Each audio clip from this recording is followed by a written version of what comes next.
Hey everybody, Marty Mazur, good morning. 5th of March 2019. Working on the chart a little bit this morning and just continuing to try to keep my head around conditions, most importantly longer term conditions, but conditions also are something we want to pay attention to on a short-term basis as well.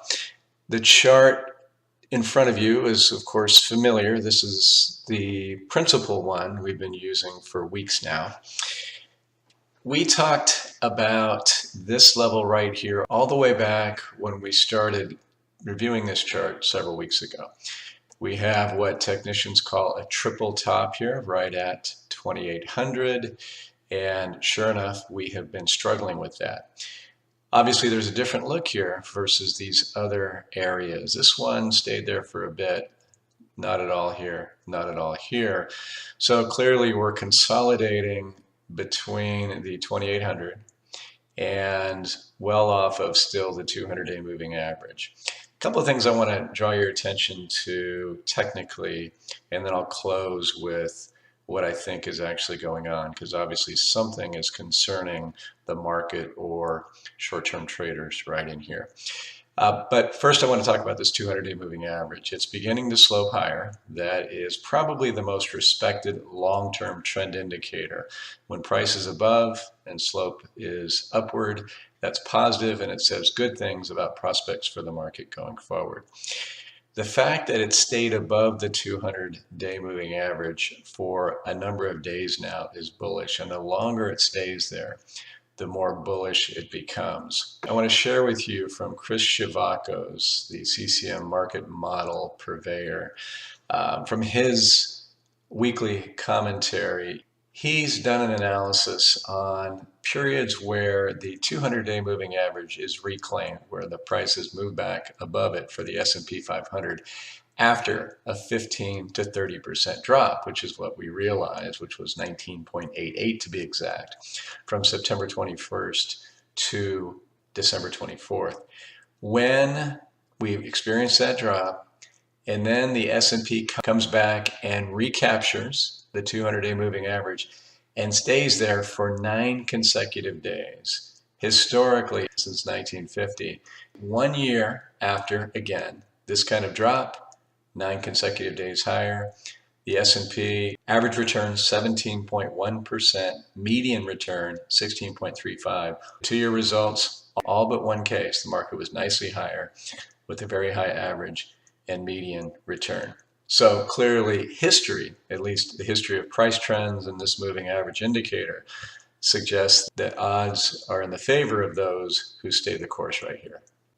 Now, looking at moving averages on a much shorter term basis, this red line is actually the 10-day moving average, which has actually been a very important level for this market since just after the rebound on December 24th. Notice that once the S&P recaptured its 10-day moving average, that has been very strong short-term support. Even yesterday, it penetrated it and came back and closed just above it. As I speak this morning, the S&P is trading below that once again, so we'll see how that shakes out today.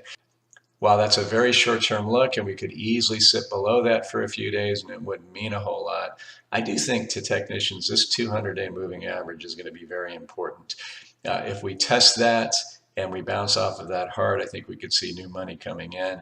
If we lose the 200-day moving average, I think there'll be some news around that, and I think it could get ugly for a while underneath this level. So this is going to be a key thing that we're going to be watching on a short-term basis. The 10-day moving average is just interesting. Clearly, that has some significance to short-term traders, as it did yesterday, to come back and close just above that. So what's going on out there in the real world? Well, we talk a lot here about trade, and as you've noticed, we think that is the most pernicious factor out there that's affecting stock prices. This morning, we actually had very good economic data from the Institute for Supply Management Services survey, which is huge in a service-directed economy like the U.S. It was notably above expectations, and new home sales were very strong as well. We actually got a nicely positive print relative to an expectation of a decline. The Dow went from down 70 or 80 on that news to the positive, but as I speak here, it's down 50 once again. Clearly, there's a downside bias this week, and I think it's all about uncertainty over trade. We've had very good news, very good rhetoric up till now. Now we're getting close, and now we're getting some concerns. There are those, even on the U.S. negotiation team, that really don't want to bring this to a solution anytime soon. They think we can leverage tariffs to a greater degree and for a longer period to try to get what we want, whatever that may be, out of China. I can tell you this with a great deal of certainty. The equity markets of the world, and of course that includes the US, is not going to treat anything that extends this much longer very well by any stretch of the imagination.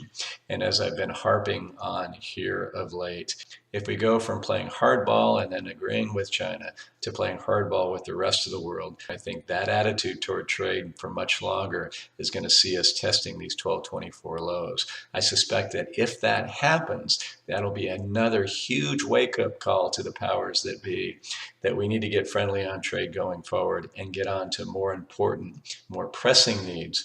So, folks, again, I apologize for being so singular in my commentary of late, but I really have no choice. It is painfully apparent to me what's ailing this market and what will fix it. Today is a great example. Amid really good economic news, amid a period where the Fed is pretty much out of the equation, we still can't seem to get above a level that really makes sense to get above, and it's all about trade. That rhetoric gets better, not just with China, but pretty much across the board going forward. And I think we have really good things to look forward to in the market. If it doesn't, we're going to be having different discussions in the weeks to come. Thank you, folks, as always, for watching and listening. Talk to you again very soon. Bye-bye.